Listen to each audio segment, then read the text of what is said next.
And continuing our special 1-hour Newsmaker show today, now in the studio with us, Hornell Mayor John Buckley. Mr. Mayor, thanks for coming up. Well, thanks for having me, Brian. It is a gorgeous day here in the Maple City. A little cold, some snow on the way, but hey, we'll roll with the punches. So the Common Council approved some various projects there the other night. Can we talk about that a little bit? Yeah, absolutely. It was a busy night at the Common Council on Monday night. The council approved numerous projects to improve infrastructure throughout the city in a lot of varying aspects. Okay, that's great. And there will be, from what I understand, currently the council and maybe some committees are working on getting some bids for some of the different projects. Can you tell us about that? Yeah, we could kind of go through some of the projects that we discussed Monday night. The first one we discussed was the elevator replacement. As you know, City Hall used to be the old Steuben Trust Bank, and we inherited when we inherited the building, it came with an elevator. The elevator is very, very old, and it's just in need of replacement. In fact, the maintenance person who does all the maintenance on the elevator has told us that this is basically the thing is on its last legs. It needs to be replaced. We're having a hard time finding parts for it, and the last thing you want is a failing elevator. So we had to bite the bullet and replace that. So that'll go out to bid sometime in the coming weeks. The other thing is the City Hall roof has, if you work in City Hall, you'd be aware that there's a bubble on top of City Hall. So that's to say that the roof is starting to fail. And, we've put it off as long as we possibly could, but the last thing you want is for the roof to fail and then have it come on the inside, and then the expense is going to go up exponentially. So, yikes! Yes. Yeah, just maintenance things, things that haven't been done in decades that we're having to address.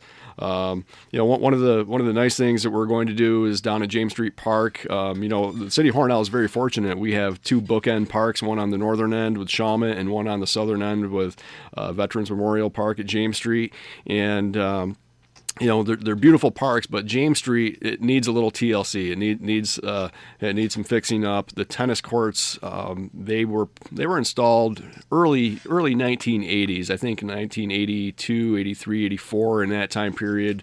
Brian, you and I were just kids back then, and you can't really complain about the life of the tennis courts. For tennis courts to last that long, but if you're a tennis player, if you go down there, there's some serious cracks.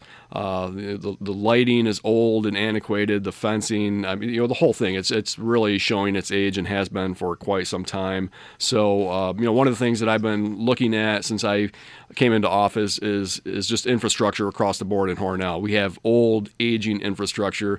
The parks are included in that. We have to, in my mind, and the council, the aldermen agree that we have to invest in our community. Right? We all live here. We all use the parks. We all use the roads, the sewer systems, the water systems, and all that needs maintenance and upkeep. And the same with roofs. It's like owning a house. You can't neglect your roof for forever. Eventually, it'll catch up to you, and you'll start having issues on the inside. So we're trying to be proactive and still be fiscally responsible, to the taxpayers, to our residents. But at the same time, these things have to be addressed. So, but the tennis courts, that'll be a nice thing. And quite honestly, if you go down there and look at them, it's kind of embarrassing. So, we're gonna fix that up, and when the summer rolls around, and the new CFA, the consolidated funding applications, when that period opens up through the state, we're going to apply for a parks grant and numerous other ones. So, and we did last year. We applied for probably a half dozen CFAs through the state of New York, and we were very fortunate. We won three, and one of them was $1 million for the wastewater facility, the water pollution control plant, which is on the other side of the river from James Street Park, and that goes to the UV disinfection that the state is mandating all municipalities to have put in place in a couple of years. So, we talk about unfunded mandates a lot on this show with others. The Assemblyman Palmisano, Assemblywoman Burns, Senator Tom O'Mara, and that seems to be kind of one of those consistent things. So the state does mandate that we have that UV disinfection put in place, but at least they provided $1 million to us to try to offset some of the costs. Obviously, there will be a local cost because they never pay for the whole thing, or very seldomly do they ever pay for the whole project itself. But we've been very fortunate in that regard. But now it's time. Some of these things are catching up with us, and they're decades old, and they some of the things just need to be replaced. Talking to Hornell Mayor John Buckley here in the second half hour of the Newsmaker show this morning. In the last half hour there, I was talking about the DSRIP, D-S-R-I-P funding, which relates to hospitals. In this segment, going to be talking about the DRI, lots of acronyms this morning, the DRI money, the Downtown Revitalization, $10 million that Hornell won. What's the latest there, John?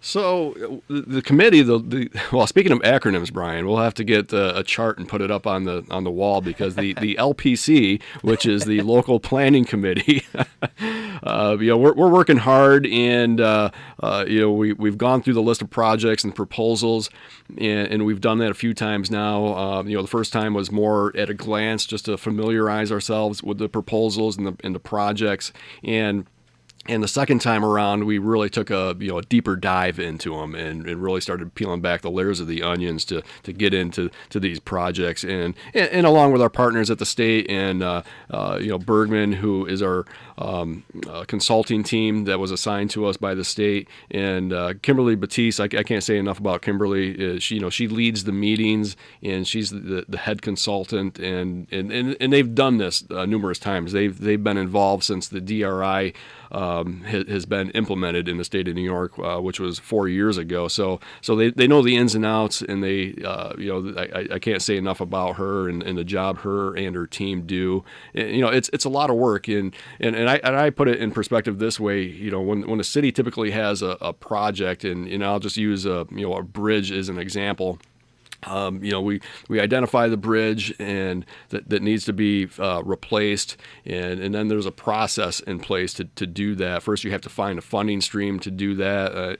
Bridge New York is a good example, and we have that going on right now. And then there's engineering, and then there's design, and then there's the bidding process, and then finally the construction process. So imagine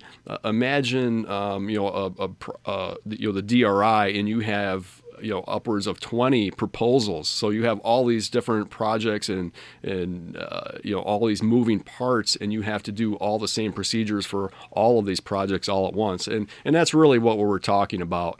So there's a lot of work to be done. The committee has been busy. We've been meeting on a regular basis, and we're getting there. By the end of March, we're tasked with having our plan submitted to the state, our strategic investment plan. I won't throw an acronym for you for that one, Brian. I'll just spell it out. But by the end of the month, end of March, we'll have that in, and then the state will review it. The state will do the deep dive that they typically do on this, and then sometime in the summer, the state will come out and basically approve and disapprove what they what they think of it. So and I want to reiterate, of all the projects that come in, the state has the final say. It's not the city, it's not the IDA, it's not the local planning committee, it's not the folks. The state has the final say.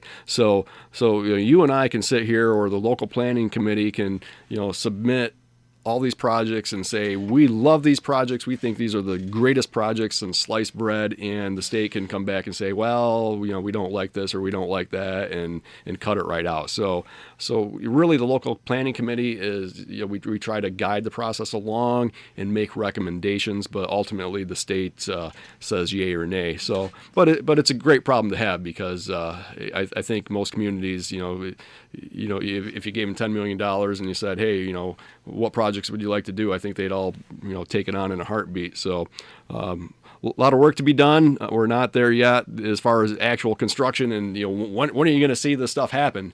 That's probably at least a year and a half, even to 2 years out, depending on which project gets funded. So it's a long process. Hornell Mayor John Buckley here in segment 2. Now I'm on our website, and I'm reading a story from January 23rd of this year, statement from Senator Chuck Schumer. The FRA approved Amtrak's request to move its next generation high-speed train to its Colorado test track. And, of course, we all know where those cars are built. Yeah, isn't that exciting? Isn't it an exciting time to live in and around Hornell, with so much going on with the DRI, with Amtrak and Alstom, and the excitement and the exuberance over the first train set leaving the city and going out to Colorado for the trials and on the high-speed test track? I mean, it's really an amazing time. There's so much positivity and energy and optimism, and it's just such a great time. I can't say enough about Alstom, and I meet with them regularly. And, we're in contact with them, and they're giving us updates, and it's all positive. It's all arrows are pointing up, and I know there's some contracts out there that they're preparing themselves to position themselves in the best way possible to secure contracts in the future to maintain that steady growth and have that presence here, and they're committed. They're committed to Hornell, and they want to secure these contracts so they can have that steady business and keep people employed, and that's great to have that. And if we can just go backwards to your previous guest, Brian, and that's Brian O'Donovan, the CEO of St. James, and just another fantastic thing that's happening here in our community with the opening of the new hospital. And Brian and I have a wonderful relationship, and we talk all the time. We're in constant communication, and he is doing such a fantastic job for our community. I can't say enough about Brian O'Donovan. He is just a class act, and our community is so fortunate to have him right here in Hornell. But yeah, just so many things happening, Brian. It's hard to even pin one down. You could spend an hour talking about each one of these things. Sounds like it was, and you must have been involved with a lot of this, enormous planning for the transition from Canisteo Street to the old Kmart Plaza there. It is. There's a lot of planning, especially, there's obviously the internal planning with the hospital itself, and Brian and his staff have been doing a fantastic job doing with that. But that's a heavy lift, transitioning all the employees and the equipment and ultimately, a handful of patients here and there. But that's a lot, because you're leaving one building that has been occupied, over 100 years, and going to a brand new facility. So there's a lot to get acclimated to. But on the public safety side, there's a big lift too. You're talking about police and fire, ambulances that come from out of town have to get reacclimated, routes get changed.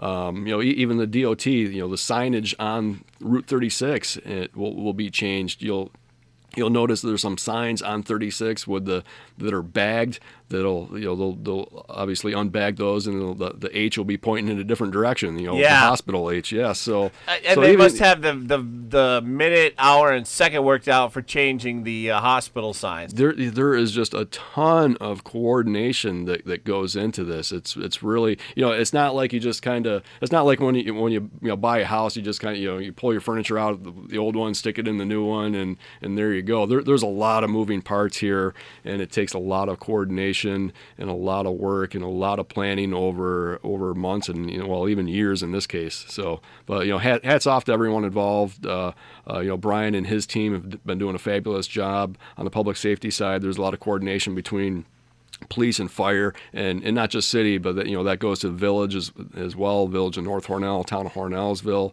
There's a lot of communication between Mayor Felci and I, between Town Supervisor Dan Broughton and I. So, we're all in communication and all working together to try to make this as a smooth as transition as possible. Okay, we're going to take a quick break. We'll be back with Hornell Mayor John Buckley in just a moment. Radio Classifieds. There will be an all-you-can-eat pancake breakfast this coming Sunday morning at the Canisteo Riding Gun Club. $7 for adults, half price for kids. That's this Sunday, serving 7 to 11 a.m. an all-you-can-eat pancake breakfast at the Canisteo Riding Gun Club, located on Baker's Gulch Road. And the South Dansville Fire Department has an all-you-can-eat pancake breakfast this coming Sunday morning. That'll be held at the South Dansville Fire Hall, serving Sunday morning from 8 to 11, and again, all are welcome. To get in on the radio classifieds, call 324-1480. Checking in with meteorologist Rob Carolyn. It's a snow day for lots of students in Allegheny County, none so far in Steuben County. What do you know this morning, Rob? Absolutely nothing if I'm up at this time of the morning, Brian. Here it is before, 9 o'clock and I'm awake. But I can tell you, since I got out of bed that early this morning, that there is some very heavy snow out to our west. We have not talked much at all winter long about lake effect events, but we've got one, and it's usual to have one in late February. Usually by now Lake Erie's covered with ice, but that's not the case this year. They're seeing visibility under a quarter of a mile right now out towards the Dunkirk area. They're seeing winds of over 30 miles an hour there, so they've got a blizzard warning. For us, we're looking at a winter weather advisory. It runs through 1 a.m. Friday. We're kind of on the eastern side of these plumes of moisture coming off of Lake Erie, so we'll see occasional light snow, gusty winds, about an inch or two likely to fall today. Temperatures are going to be about 30 to 35 across Steuben County. As you go out to the west, though, if you were to head to Jamestown today, which isn't a good idea, you'd find higher amounts to our west. A few flurries and snow showers tonight, breezy. Accumulation should be under an inch tonight. We're 15 to 20. Cold air continues to move across the lakes tomorrow. It's cloudy, it's breezy, scattered flurries and snow showers. Dusting of about half an inch likely, 25 to 30. And more snow showers and breezy Saturday. We could pick up an inch. High Saturday, 20 to 25. Brian, by Sunday and Monday, it starts to turn warmer. Sunrise this morning was at 6:49. The sun will set tonight at 5:56. Back with Hornell Mayor John Buckley. It's a 1-hour Newsmaker show. Today we had St. James CEO Brian O'Donovan in the first half hour. Back to Mayor John Buckley. Something we need to bring up, the LED streetlight conversion in Hornell. Yeah, so, since I became mayor, I've been, talking to different agencies, different companies about converting the street lights in the city over to LED. And in doing so, there's just a tremendous cost saving. And, if you've done this in your home, you'll notice that your electric bill, pretty much drops instantaneously, going from regular 60-watt bulbs, to the equivalent, which uses a fraction of the wattage. So, the same rule of thumb applies to street lighting. And, I've had discussions with companies and New York Power Authority, just to name a couple.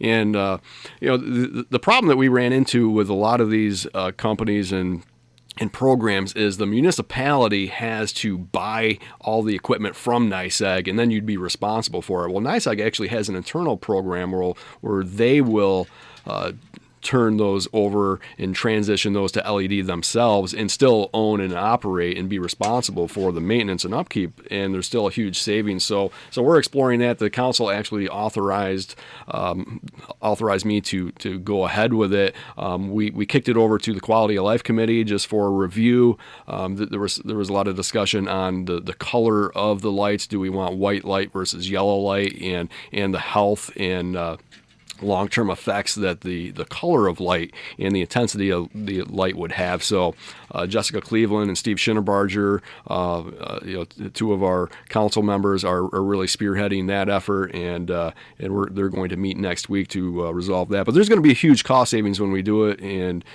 upwards of right around $75,000 a year just in electricity costs and street lighting. So that's nothing to sneeze at. So we're going to pursue that. The old fashion structure, the old, what are those called? Elizabethan or colonial streetlights. What do you call Oh those? yes, yeah. Well, mostly what we're talking about. Will they is survive? We're talking about the Cobra heads for the most part. Okay, okay. Not the lights down on Main Street. Yeah, I think those look neat. Those ones are actually city owned. The ones on Main Street and Broadway, all the decorative lighting, the city owns those, and those are LEDs already. But what we're really talking about are the Cobra heads that are in the neighborhoods, and you still see some on the southern end of Route 36 as well. So we're talking about converting those, and always looking to save money. New creative ways to try to save money, and you have to. When you're running a city, you have to kind of look at it as a business model and try to find those cost savings where you can. Down to the last couple of minutes with Mayor John Buckley. You got the Lincoln Day dinner coming up. Bail reform and discovery reform. Discovery reform, of course, is that the lawyers for the defense attorneys the prosecuting attorneys have to turn over information to the defense attorneys a lot quicker than they used to. All this coming up at the Lincoln Day dinner. Let's hear about that. Yeah, Lincoln Day dinner. It is tomorrow night at the main place at 5:30. Things kick off, and we have an exciting lineup. We have Sheriff Jim Allard, who is our keynote speaker, and he's going to be talking on those things that you just mentioned, bail reform and how that puts the public at risk, and discovery reform, and what discovery reform really is. It's an unfunded mandate and an unrealistic one for not only municipalities but for district attorneys across the state. And we're going to have a whole slew of elected representatives there. State Senator Tom O'Mara is going to be there. We expect Congressman Tom Reed to be there, Assemblyman Phil Palmisano, Assemblywoman Marjorie Burns, and just a whole host of area officials. So it's always a great time. And, I've been to a lot of political dinners over the years, Brian, but I will say the Lincoln Day dinner is something special. And we always kind of keep it light and humorous. And, we take little jabs at each other just to kind of keep it fun and not too serious. And, it's always a good time. We have live music there during social hour, and it's just a good time. And it's open to everyone. It's not just Republicans. Everyone's welcome to come and attend and enjoy and have a good time. Terrific. Glad to have had you on this morning. Hornell Mayor John Buckley, thanks for coming up. Absolutely. Thanks for having me, Brian. Have a wonderful day.